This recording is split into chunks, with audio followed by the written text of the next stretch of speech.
Hari ini ujian nasional untuk tingkat sekolah dasar dan sederajat digelar secara serentak. Dan untuk informasi selengkapnya kita bergabung dengan reporter Julita Telombanua dan juru kamera Abdullah Hairudin di SDN 04 Kebon Sirih, Jakarta Pusat.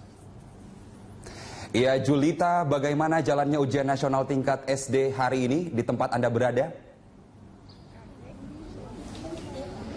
Ya Carlos, ujian nasional hari pertama di sini telah selesai, di mana tepatnya di SD 04 Kebon Sirih, Jakarta. Tadi ujian nasional dimulai pada pukul 7.30, 30 menit pertama untuk mengisi biodata, kemudian siswa-siswi mulai mengerjakan soal pada pukul 8 dan berlangsung selama 60 menit hingga pukul 10. Sehingga saat ini siswa-siswi sudah keluar dari ruangannya masing-masing. Seperti Anda dapat lihat di sini, anak-anak sudah berkumpul bersama saya dengan tadi mata pelajaran yang diujiankan adalah bahasa Indonesia.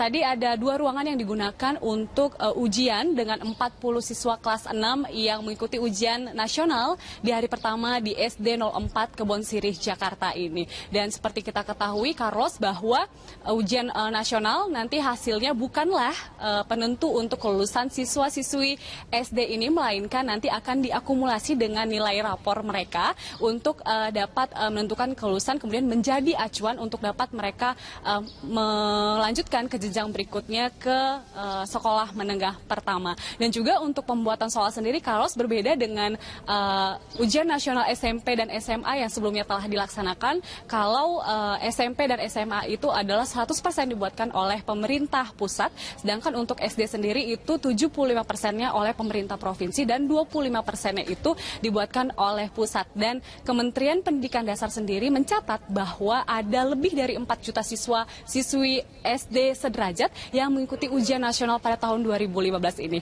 Carlos. Iya Julita, dari gambar yang kami bisa saksikan dari sini, sebagian dari anak-anak yang ada di belakang Anda mukanya ceria, ada juga yang masih tegang. Apakah sudah bertanya kendala apa yang sudah dilalui mereka hari ini dalam pelaksanaan ujian nasional, Julita? Iya. Ya.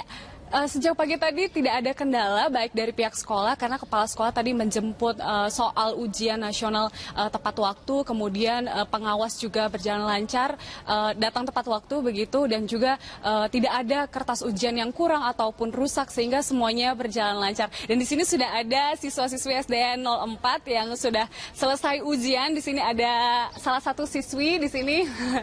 Oke. Caca, bagaimana tadi ujian nasionalnya? Sulit ya? Sulit, tapi bisa dikerjakan? Bisa ya, oke.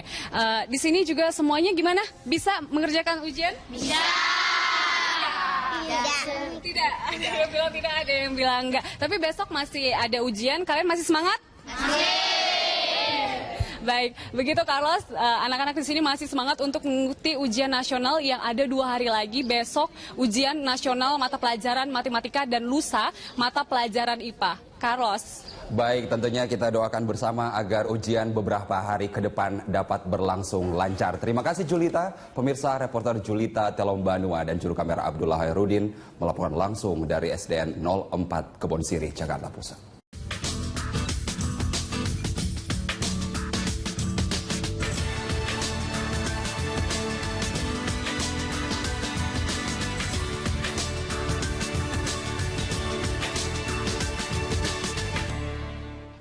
Bagaimana, Valerina, apakah tahu hari ini Hari Buku Nasional di Indonesia? Nah, secara jujur mungkin ini sudah pernah ya dicanangkan sebelumnya, tapi kita baru tahu sekarang karena gaungnya mungkin selama ini belum terlalu terdengar. Ya, pemirsa, 17 Mei atau hari ini dipilih sebagai Hari Buku Nasional karena bertepatan dengan berdirinya Perpustakaan Nasional di tahun 1980.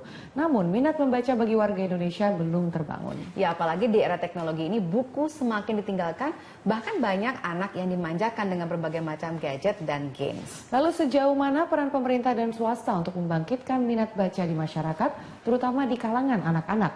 Untuk membahasnya sudah hadir di studio kami Kepala Badan Perpustakaan dan Arsip Daerah DKI Jakarta, Ibu Tinia Budiati, dan Humas Komunitas Membaca Jakarta, Gumilang Satrio. Selamat siang, Bu Tinia dan juga Mas Gilang. Selamat datang. Pemirsa, sebelum kita lanjut ke dialog, kita simak terlebih dahulu liputan berikut ini. Dari dulu sampai sekarang, membaca merupakan perintah. Dari duduk di bangku TK sampai perguruan tinggi, bahkan masuk dunia kerja, membaca menjadi perintah. Namun, kini budaya membaca semakin rendah. Bahkan negara kita sendiri berada di tahap rendah dalam budaya membaca. Faktanya, dalam laporan UNESCO, hanya 1 dari 1.000 orang di Indonesia yang memiliki minat baca tinggi. Untuk melihat minat baca masyarakat, kita juga bisa melihat seberapa banyak buku yang dicetak setiap tahun. Tidak mungkin penerbit terus-menerus menerbitkan buku, sementara bukunya tidak pernah diminati oleh pembaca. Faktor lain dari rendahnya minat baca yaitu harga buku yang cukup mahal. Akan tetapi, masih banyak cara lain untuk bisa membaca buku. Di antaranya membeli buku di toko buku eceran yang menjual buku bekas. Walaupun sedikit kusam, masih bisa dibaca. Selain itu, berkunjung ke perpustakaan merupakan cara yang cukup praktis untuk membaca. Dengan meningkatkan budaya membaca, kita bisa membawa negeri kita lebih maju. Dan dengan banyak membaca, kita meningkatkan pola hidup yang lebih baik. Mari membaca dan mari tingkatkan budaya membaca. Selamat Hari Buku Nasional. Iya, 17 Mei, Hari Buku Nasional. Nah ini sebenarnya sudah dicanangkan cukup lama ya Bu Dinia ya. Tapi memang entah kenapa gaungnya kurang terdengar. Ini apakah memang karena minat membacanya masyarakat kita masih kurang, atau memang pemerintahnya yang kurang getol gitu untuk menggaungkan hari tersebut? Saya kira kalau minat membaca yang kurang itu tidak benar. Karena seperti di Jakarta, kami punya kurang lebih 213 titik-titik taman bacaan masyarakat.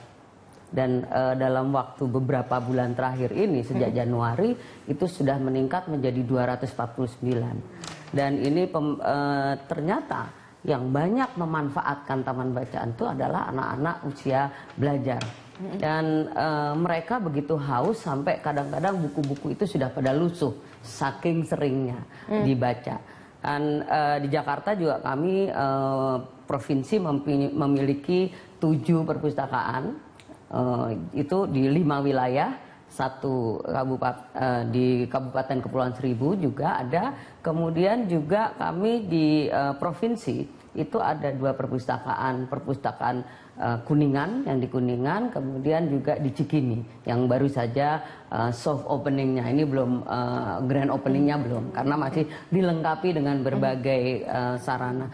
Dan rata-rata pengunjung perpustakaan umum ini itu satu harinya sekitar 200 dan banyaknya anak-anak usia belajar.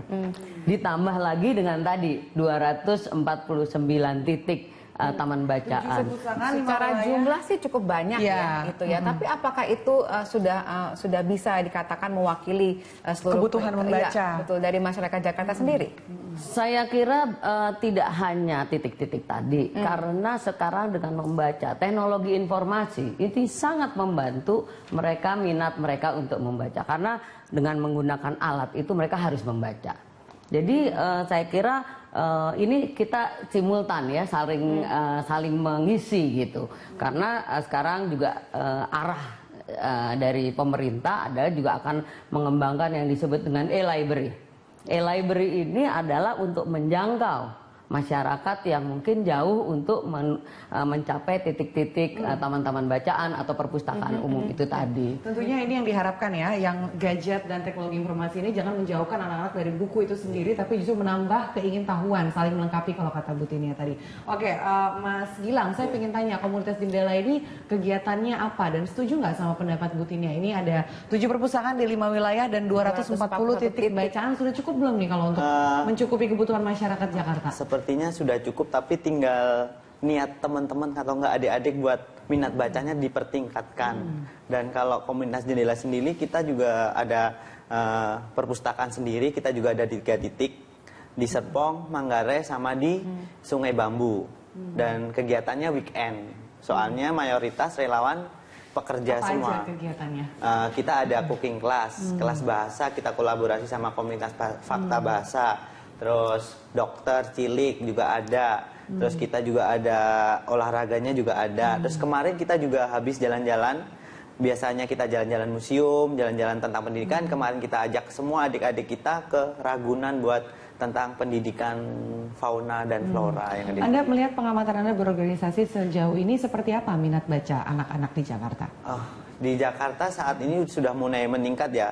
Kemarin kita berdiri sejak 2012, mungkin yang di Manggarai masih belum terlalu banyak anak-anak yang suka membaca karena kan di sana mayoritas pemulung dan pekerja, anaknya disuruh bekerja dan kita terjun langsung ke sana, jemput bola, bawa buku, terus adik-adik sering bertanya, lagi ngapain Kak di pinggir rel kok asik banget. Akhirnya ngikut pelan-pelan, akhirnya beberapa bulan akhirnya kita buka perpustakaan, terus kita buat kelas, akhirnya alhamdulillah minat bacanya adik-adik mulai meningkat. Tapi ini kan istilahnya adalah inisiasi dari kelompok-kelompok sosial, kelompok-kelompok masyarakat ya Bu Tinia ya. Tapi dari pemerintah sendiri bagaimana? Apakah ada kerjasama dengan pihak-pihak yang seperti ini gitu supaya lebih banyak lagi itu bisa menjangkau anak-anak di Jakarta? Taman Bacaan Mandiri ini adalah taman bacaan yang tumbuh dari masyarakat dan kami Bantunya adalah memberikan mereka sarana prasarana, buku, dan itu tidak diberikan, tetapi dipinjamkan dan itu secara berkala terjadi sirkulasi. Artinya diganti setiap 3 bulan, bahkan sebelum 3 bulan kadang-kadang buku sudah habis dibaca, mereka minta untuk dikirim lagi. Nah ini yang kami lakukan karena Taman Bacaan Mandiri ini bukan pemerintah, tetapi itu tumbuh dari masyarakat. Tapi kami membantu mereka. Nah ini juga tadi disebutkan mengenai Sungai Bambu.